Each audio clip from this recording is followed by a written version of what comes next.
एक एम्बेसडर वोरा, दुनिया में एक तरफ तो ये चल रहा है जहां पर बांग्लादेश को लेकर एक तख्तापलट की बात हो रही है, लेकिन दूसरी तरफ आज फ्राइडे है, शुक्रवार का दिन है, और ये कई हलकों में इसकी चर्चा चल रही थी कि क्या फ्राइडे के दिन यानी शुक्रवार के दिन ईरान एक बड़ा अटैक कर सकता है इजराइल पर।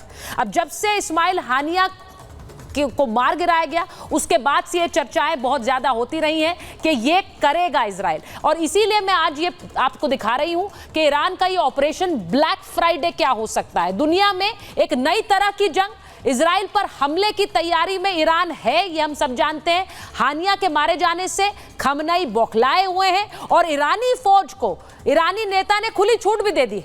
शुक्रवार यानी आज हानिया को कब्र में दफनाया गया था और इसीलिए फ्राइडे को ही बदला लेने की तैयारी की जा रही है। ये बार बार कहा जा रहा है कि उसी दिन जब दफनाया गया उसी दिन को बदला भी लिया जाएगा। ऐसे में क्या किसी भी वक्त चौतरफा हमला ईरान कर सकता है, ये भी पूछा जा रहा है, और इसके लिए जो एक्सिस ऑफ रेजिस्टेंस ग्रुप है यानी कि वो फैसला लेगा जिसमें हमास, हिजबुल्लाह, हूती विद्रोही सब आते हैं। अब ये सब एक तरह से घेर कर अगर ईरान पर हमला करते हैं, कर्नल सिंह, इस पर मुझे पता है आपके सर्कल्स में बहुत चर्चाएं हो रही हैं कि क्या ये बड़ा हमला ईरान करेगा इजराइल पर, आखिरकार जो उसने कहा है, क्या लग रहा है?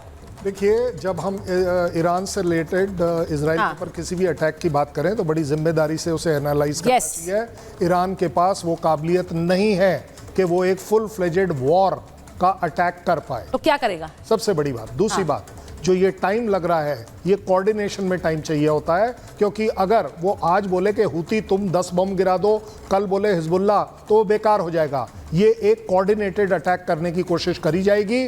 जो मेरा अंदाजा है कि जैसे जैसे 12 तारीख पास आती जा रही है, जो कि इजराइल का मॉर्निंग डे है, तो इसीलिए वो 10 तारीख को होगा, 9 तारीख को होगा, 11 तारीख को होगा। ये आकलन इसीलिए किया जा रहा है कि वो उसको उस समय हर्ट करना चाहता है जब इजराइल ऑलरेडी एक बहुत ही सैड मूड में होगा, क्योंकि उनका फर्स्ट और सेकंड टेम्पल वो 12 और 13 तारीख को गिराया गया था। तो एक तरीके का सेंसेशन भी क्रिएट करना चाहेगा। जो टाइम लग रहा है that is for the coordination, क्योंकि आप देख लीजिएगा Iran, Hezbollah, Houthi, Hamas, even मैं कहता हूं इवन सीरिया बीच में अगर पड़ गया किसी तरह से, ये अटैक चारों तरफ से होगा तभी सक्सेसफुल होगा। क्योंकि अगर इन सभी ने मिलकर 500 या 1,000 रॉकेट भी डाले, तब जाकर आप देखेंगे 4 से 5,000 रॉकेट अगर इजराइल की तरफ बढ़ते हैं, तब जाकर आयरन डोम अगर 95% रोक पाता है, तो वो 5% जो गिरेगा वो इफेक्ट कर पाएगा। अदरवाइज कोई फायदा नहीं है। आप बोल दीजिए हूती इसको 10 राउंड फायर पर जिस तरह से एम्बेसडर बोरा, जिस तरह से कल एयरपोर्ट इजराइल ने अपना पूरा खाली कर दिया था, उससे क्या लगता है आपको एम्बेसडर बोरा कि जिस तरह से उन्होंने एयरपोर्ट खाली कर दिया और कहा कि यहां पर कभी भी किसी तरह का कोई हमला हो सकता है, वो एक प्रेजेंट एक थ्रेट के अंडर है इस वक्त? उन्हें लग रहा है कि कोई एक हमला ईरान की तरफ से होगा, आने वाला है?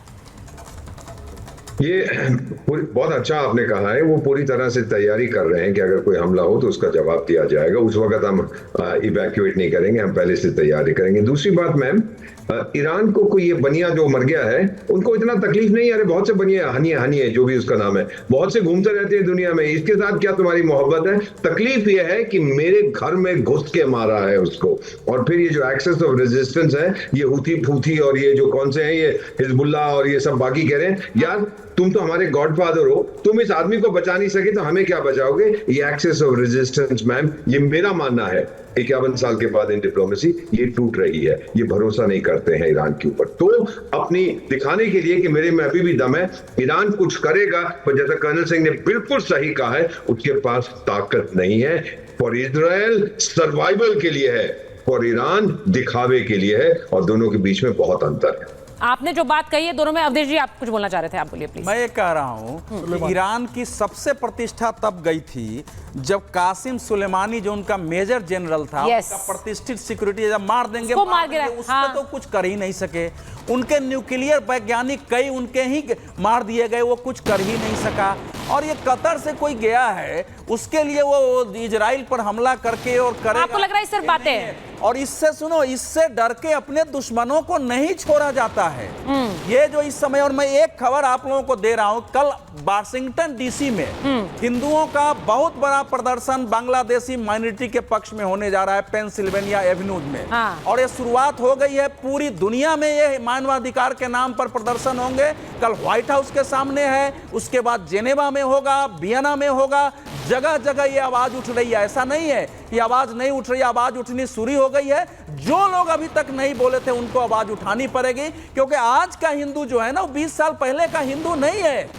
वो जब अयोध्या में होता है तो लंबी लंबी यात्राएं अमेरिका में निकालता है, अपने पर्व मना रहा है, अपने 15 अगस्त के स्वतंत्रता दिवस पर जुलूस निकालता है, वो एफिल टावर पर जाके भगवा झंडा लगा देता है। तो ये बड़ा दुखद है, ये दुखद बात ये है करण सिंह, और मुझे पता है आप तो मिलिट्री बैकग्राउंड से है, आप इस पर कमेंट पता नहीं कितना खुलकर करेंगे, लेकिन दुखद बात ये है कि वो बंटवारा हिंदुओं में ही नजर आता है। जब वहां पर बांग्लादेश में मारे जा रहे हैं तो कुछ बोलते हैं, कुछ चुप रहते हैं। उनके समर्थन में कौन खड़ा होगा ये भी तो सोचना होगा, क्योंकि वो जिस तरह से मारे जा रहे हैं उन्हें नहीं पता है। वो भारत के बॉर्डर की तरफ इसलिए भागते आ रहे हैं क्योंकि उन्हें पता है कि एक देश है जहां पर हिंदू रहते हैं, हम इधर ही शरण ले सकते हैं और कौन हमें शरण देगा। कृपया कर क्लैरिटी से नोट कर लीजिए, कहीं पर भी अगर मानवता का नाश होता है, इंडिया हमेशा उसके अगेंस्ट है।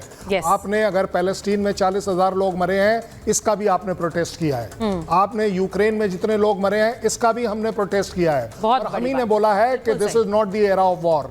अब अगर क्योंकि बात आ रही है बांग्लादेश की, हमारा यहाँ पर भी सेम स्टैंड है। अगर हमारे प्राइम मिनिस्टर ने बाय नेम नहीं बोला है, बट बात सच्ची यही है कि किसी भी तरह की ह्यूमननेस को किल किया जा रहा है, हम उसके अगेंस्ट हैं। हम आपसे मुझे बस ये लगता है, मेरा सिर्फ एक रिक्वायरमेंट है जी, कि अगर वो हिंदू मेरा भाई है तो कहने में शर्म किस बात की?